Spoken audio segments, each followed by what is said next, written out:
The Daycare, a wonderful place where you can let these nice old people take care of your Pokémon, level them up, and even breed stronger Pokémon. Until you're broke. Then your Pokémon is stuck, lost to the Daycare forever, and held in confinement away from you. At least until you scrape together enough money to pay the ransom.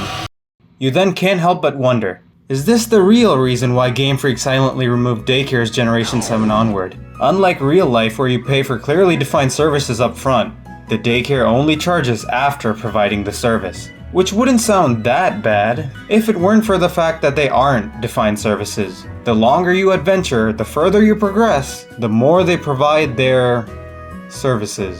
It's like leaving your car at the mechanic and every hour you're gone they just keep fixing random things, racking up your bill all while you have no say in it. Now let's say you leave your ace in there to make it God. You're left with little HM Timmy and the Pikachu you caught because it's a Pikachu. What happens now? You get defeated a bunch of times trying to use the Pokemon you neglected, lose all your money, and finally realize how much of a mistake this all was. Well, too bad. Your ace is still stuck there. So here's a run explaining what I mean. I've got my amazing ace, HM Timmy, Pikachu, and some randoms to fill out the Pokedex. This is as early on as before I can get a single HM, so HM Timmy is kinda sitting there for now. If I leave my ace in there with no money, no Pokeballs, no items, and try adventuring with my neglected mons, the results are bound to be not so favorable. Even if I had some money, it would have disintegrated in all the attempts trying to get past regular trainers. So with all the steps taken traveling from the Poké Center to the trainers trying to beat them, only to give up at the end, what would I return to? My Pokémon held ransom. And it can get even worse. If this happens late game after you beat all trainers, it's held completely hostage until you can manage to pay off the amount incurred. And there is no fallback for this.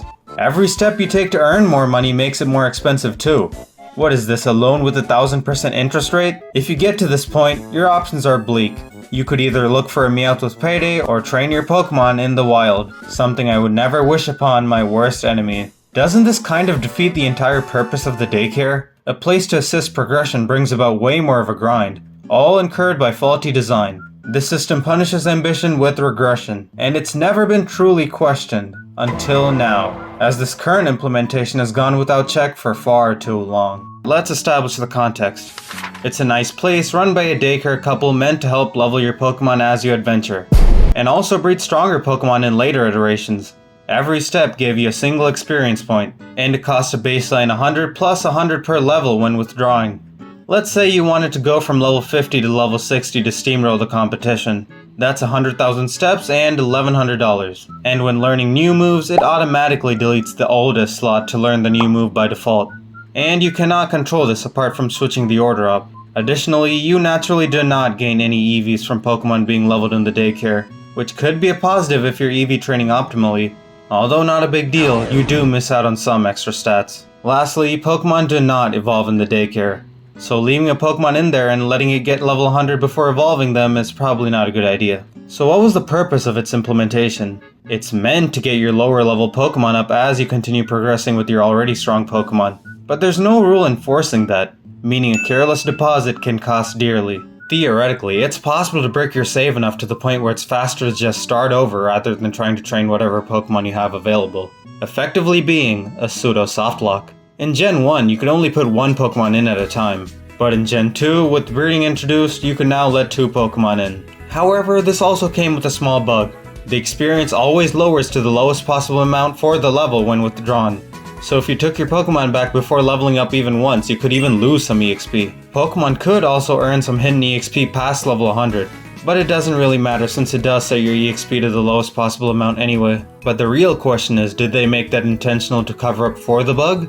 Or did they leave this bug in to balance it around that bug all along? Anyway, the Daycare also lets you forget HMs if they're on the chopping block. Generation 3 and 4 just fixed those bugs with no other notable changes. Pokemon Colosseum and XD, however, did not have breeding. They only had Daycares that provided EXP alone.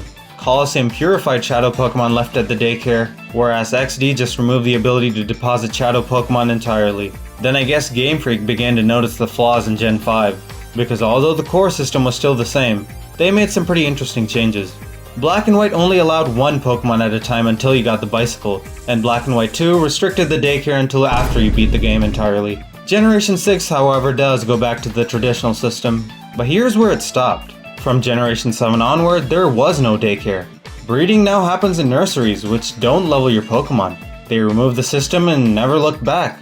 Except in Let's Go Pikachu and Eevee, where they did have it. But there is no breeding. Instead, it's just EXP and additional items on top.